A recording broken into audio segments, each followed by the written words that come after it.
अस्सलाम वालेकुम नाजरीन, मैं हूं खावर हुसैन और आप मेरा यूट्यूब चैनल देख रहे हैं। सबसे पहले मेरे चैनल को सब्सक्राइब करें। आज हम जिस अहम केस के हवाले से बात करने जा रहे हैं वो पाकिस्तान पूरे की तकरीबन नज़रें इस केस पर लगी हुई हैं। एक कमसिन बच्ची के अगवा का मामला है और ज़हीर जो जिस पर इल्ज़ाम है कि उसने इस कमसिन बच्ची को अगवा किया था। अदालत में ये केस चल रहा है काफ़ी अरसे से, लेकिन अभी तक कोई फ़ैसला इस हवाले से नहीं हो पाया है। बच्ची को काफ़ी मरतबा कोर्ट में भी पेश किया गया, लेकिन वो अपने वालिदैन के साथ जाने के लिए तैयार नहीं है। जबकि कुछ अफवाहें ये भी हैं कि अब उसके ताल्लुकात ज़हीर से भी ख़राब हो चुके हैं और वो अब ज़हीर के साथ भी नहीं रहना चाह रही है।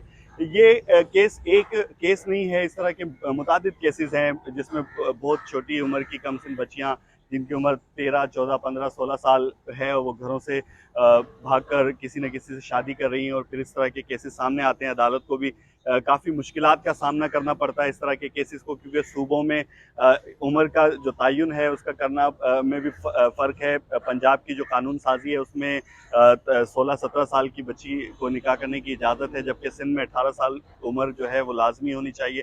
तो इस तरह से ये केसेस इस तरह भी होते हैं कि सिंध से बच्चियाँ अगवा होकर पंजाब जाती हैं और वहाँ पर जो है उनका निकाह हो जाता है, क्योंकि वहाँ की अदालत के मुताबिक और वहाँ के सूबे के कानून के मुताबिक उसका निकाह जायज़ है। इस वक्त कोर्ट रिपोर्टर शफ़ी बलोच हैं हमारे साथ। वो इस केस के हवाले से काफ़ी ज़्यादा उन्होंने स्टडी भी किया इस केस को और लेके चल रहे हैं, फॉलो कर रहे हैं। सर बताइएगा आप मज़ीद इस केस में क्या हुआ है और पूरे कौम की नज़रें लगी हुई हैं इस केस के ऊपर कि इसका मंतकी अंजाम क्या होगा, क्योंकि मुस्तकबिल जुड़ा हुआ है। अगर ये एक रोल मॉडल बन गया, एक ट्रेंड सेट हो गया कि इतनी उम्र की बच्ची सेट जो है वो शादी कर सकती है, इतनी उम्र की नहीं कर सकती, इस हवाले से क्या कहेंगे आप? हाँ जी, देखिए आज तो एडिशनल डिस्ट्रिक्ट एंड सेशन ज़िला शर्की की अदालत में तफ्तीशी अफसर, इस मुकदमे के जो नए तफ्तीशी अफसर हैं डीएसपी शौकत शानी, उन्होंने एक दरख्वास्त लगाई है। उन्होंने इस्तदा की है कि उन्हें बच्ची का मेडिकल कराने की इजाज़त दी जाए, क्योंकि इस हवाले से दो दरख्वास्तें पहले ही जो है वो ज़ेर समात है। और अदालत ने आज जो है वो दोनों फरीक़ैन के दलाइल सुनने के बाद जो है वो इस दरख्वास्त पर फैसला महफूज कर लिया और आइंदा समात में इस पर फैसला जारी किया जाएगा।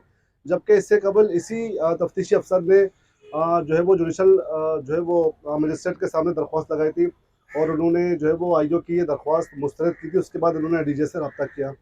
तो एक तो ये इसकी डेवलपमेंट है, आज की डेवलपमेंट तो ये है। बाकी इससे इसके अलावा जो है वो इस मुकदमे के चूँकि तफ्तीशी अफसर तब्दील हो चुके हैं। पुराने तफ्तीशी अफसर थे डीएसपी शौकत शानी, उनसे केस लेके जो है वो नए तफ्तीशी अफसर डीएसपी जो है वो सईद क्या हिंद को। वजूहत थी केस? ये तफ्तीशी अफसर को तब्दील करने की वजह असल में खुद मुद्दई जो बच्ची के जो वालिद हैं, उन्होंने पुराने तफ्तीशी अफसर पर जो है वो अदम इत्मीनान का इज़हार किया था कि ये केस को सही लेके नहीं चल रहा है उनकी तरफ से। हालाँकि जो रिपोर्ट भी इंक्वायरी रिपोर्ट अदालत में पेश की गई थी, जिसमें ये कहा गया था कि मुल्ज़िमान पर जो अगवा का इल्ज़ाम है, वो अगवा का इल्ज़ाम साबित नहीं होता। तो इस तरीके से उन्होंने पूरी एक रिपोर्ट अदालत में इनिशियल पेश की थी, फिर उसके बाद उस पे सप्लीमेंट करके वो रिपोर्ट पेश की थी और सी क्लास रिपोर्ट, मुकदमे को सी क्लास करने की भी इस्तदा की थी। उस सी क्लास की रिपोर्ट पर फैसला आना बाकी था, लेकिन इससे पहले ही अदालत ने जो है वो मुद्दई मुकदमा की दरख्वास्त इस्तदा मंजूर करते हुए मुकदमे की असर नौ जो है वो इंक्वायरी का हुक्म दिया था। तो इस तरह ये मुकदमा डीएसपी जो है वो शौकत शानी से लेकर डीएसपी सईद हिंद को ये मुकदमा दिया गया है। और इस सईद हिंद ने फौरी तौर पर एक दरख्वास्त लगाई थी कि जो है वो बच्ची का मेडिकल कराया जाए। उस हवाले से पहले तो अदालत ने वो इनकी इस्तदा मुस्तरद की थी। और इस मुकदमे के अगर पस मंज़र पर हम बात करें, तो सबसे पहले तो ये थाना शाह फैसल में जो है वो लड़की के वालिद ने एक जो है वो अगवा की दरख्वास्त लगाई थी। लेकिन उसके बाद जब लड़की खुद स्क्रीन पे आई, सोशल मीडिया पे सबसे पहले आई, लड़की ने अपनी शादी का इकरार किया कि मैं घर से अपनी मर्ज़ी से भागी हूँ। घर से मैंने कोई कीमती चीज़, कोई सोना पैसा वगैरह मैंने चोरी नहीं किया, मैं खुद घर से भागी हूँ। और इसके बाद से तो फिर अदालत में फिर तफ्तीशी अफसर ने उस बयान की रोशनी में, जब लड़की पहले तो लाहौर की हाई कोर्ट में पेश हुई, लाहौर की ट्रायल कोर्ट में पेश हुई, फिर उसके बाद लड़की जो है वो यहाँ पर कराची में सिंध हाई कोर्ट में पेश हुई। इन दोनों अदालतों में लड़की का एक ही मौक़िफ़ था कि वो अपने घर से खुद अपनी मर्ज़ी से भागी है, पसंद की शादी की है और किसी ने अगवा नहीं किया, कोई इस पे प्रेशर नहीं था। तो जब मामला जब हाई कोर्ट में आया, जब लड़की को जो है वो लाहौर से कराची मुंतकिल किया था, तो उस वक्त लड़की के वालिदैन ने दरख्वास्त लगाई थी हाई कोर्ट में कि लड़की से मुलाकात कराई जाए। तो उस वक्त जज ने जो है वो लड़की से कमरे अदालत में पूछा कि क्या आप अपने वालिदैन से मिलना चाहती है। उस वक्त लड़की ने इनकार किया। तो लड़की के वालिदैन बार बार उनके वकील इसरार कर रहे थे कि जी मुलाकात कराई जाए। तो जज ने कहा कि अदालत जो है वो कानून को फॉलो करती है अदालतें, और जब आइन कानून में जब किसी चीज़ की गुंजाइश नहीं है, अदालत खुद से अपनी मर्जी तो मुसलत नहीं करती। लड़की खुद मिलना नहीं चाहती तो हम क्या करें। लेकिन जब दूसरी समाअत हुई उसके बाद दोबारा जब मुद्दई के वकील ने जब ये इस्तदा की कि जी मुलाकात कराई जाए, तो उस वक्त जज ने फिर अपने चैम्बर में 10 मिनट की मुलाकात कराई। लड़की और लड़की के वालिदैन के दरमियानी मुलाकात जज के चैम्बर में हुई। उस वक्त चैम्बर में और कोई नहीं था, सिर्फ ये दोनों थे, और अदालत ने 10 मिनट का टाइम दिया था। उस वक्त लड़की के वालिदैन के पास ये मौका था कि अगर वो लड़की को कन्विंस करते हैं, लड़की अगर उनके साथ जाना चाहती थी, अगर एग्री हो जाती, तो अदालत ये ऑर्डर पास करती थी कि जी जब लड़की एक फरीक जब खुद जाना चाह रही अपने वालिदैन के साथ, तो अदालत से नहीं रोक सकती। लेकिन अगर लड़की खुद जाना नहीं चाहती तो अदालत से मजबूर भी नहीं कर सकती। तो फिर उसके बाद लड़की की ख्वाहिश पर, लड़की के बयान पर फिर लड़की को दोबारा से उस वक्त फिर जाने दिया गया। अच्छा, उसमें तो पहले तो हाई कोर्ट के हुक्म पर एक मेडिकल कमेटी तश्कील दी गई थी। उम्र के तयन के हवाले से लड़की के वालिद ने मुद्दे मुकदमे में दरख्वास्त लगाई थी कि जी ये कम उम्र की शादी है, और पाकिस्तान में कोई ऐसा कानून नहीं कि 14 या 13 साल के बच्चों को शादी की इजाज़त हो। एक क्राइटेरिया सेट है। तो उसको चैलेंज किया गया था। लड़की के बाकायदा सर्टिफिकेट भी, असनाद भी अदालत में पेश किए गए थे, साबित करने के लिए कि लड़की की उम्र 13 से 14 के दरमियान है। लेकिन जब उस वक्त हाई कोर्ट ने जब ऑर्डर पास किया, जब कमेटी बनी, उस कमेटी में रिपोर्ट पेश की गई जिसमें लड़की की उम्र 17 साल से ज़ायद बताई गई। यानी पंजाब में 16 साल के लड़के लड़की बालिग उनकी शादी की इजाज़त है, लेकिन सिंध में ये उम्र की जो लिमिट है वो 18 साल है।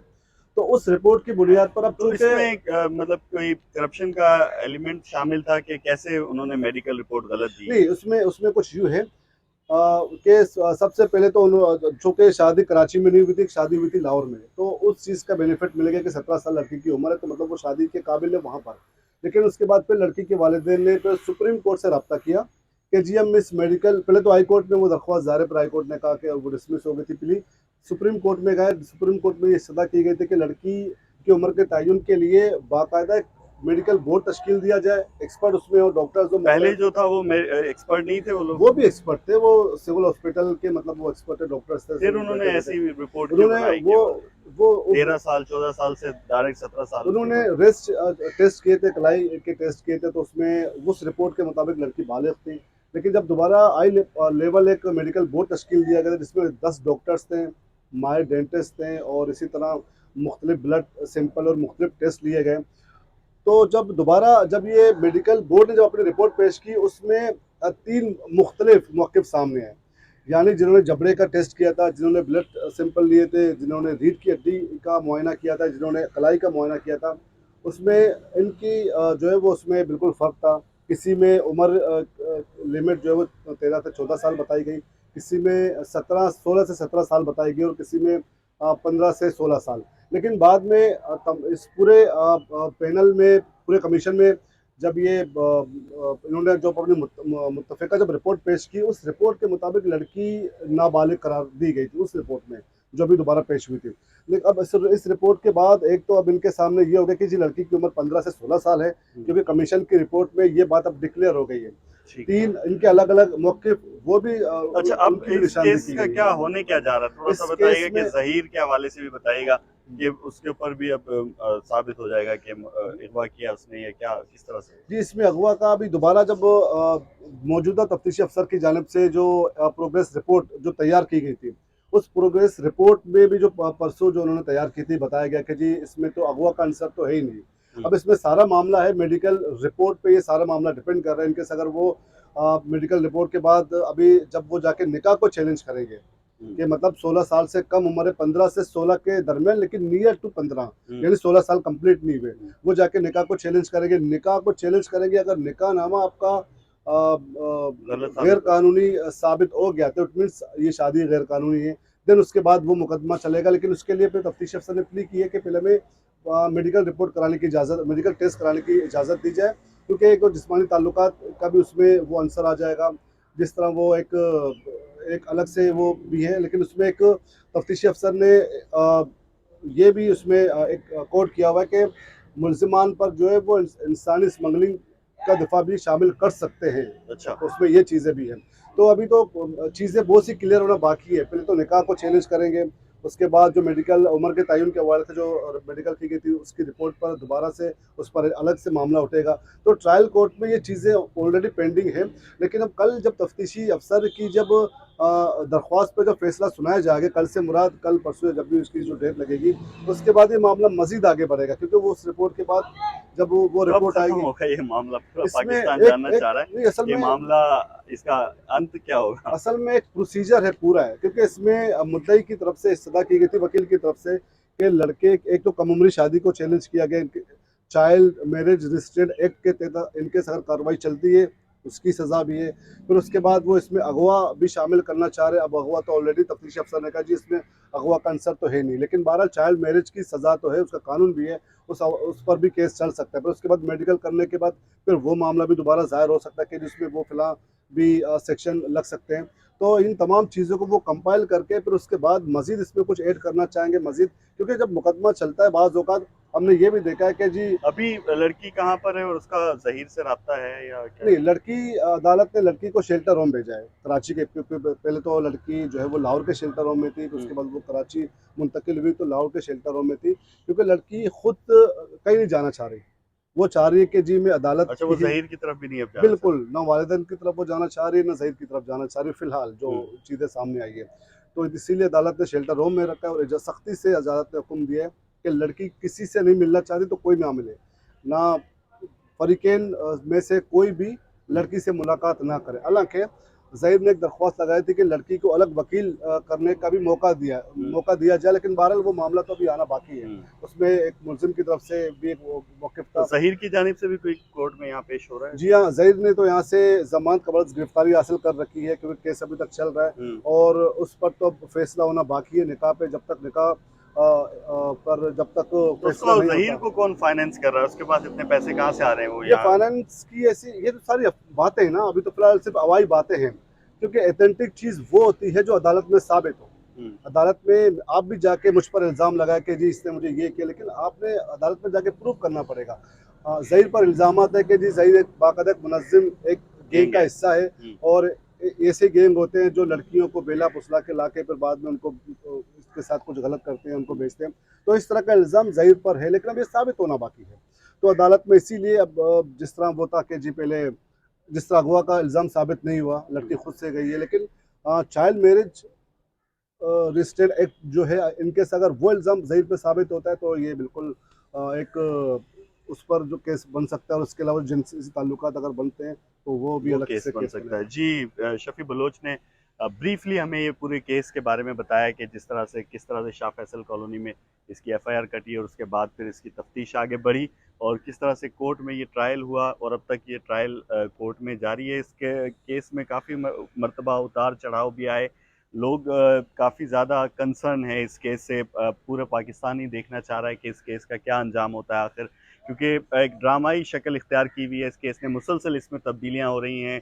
कभी बच्ची को वालिदैन के की तरफ लाया जाता है, कभी उसे जो है वो शेल्टर होम भेजा जाता है। ज़हीर भी दावा कर रहा है कि वो इस बच्ची को अपने पास रखना चाहता है, लेकिन अब बच्ची का ये मौक़िफ़ है कि वो ना तो अपने वालिदैन के पास जाना चाहती है और ना ही वो ज़हीर के पास वापस जाना चाहती है। अब मज़ीद इस केस में क्या होगा? ज़हीर के ऊपर मुकदमा दर्ज होगा, नहीं होगा? अदालत क्या फ़ैसला करती है, ये आने वाले दिनों में ही सामने आ सकेगा। आप मेरा चैनल देखते रहें और सब्सक्राइब ज़रूर करें। ख़ाबर हुसैन को दीजिए इजाज़त। बहुत शुक्रिया।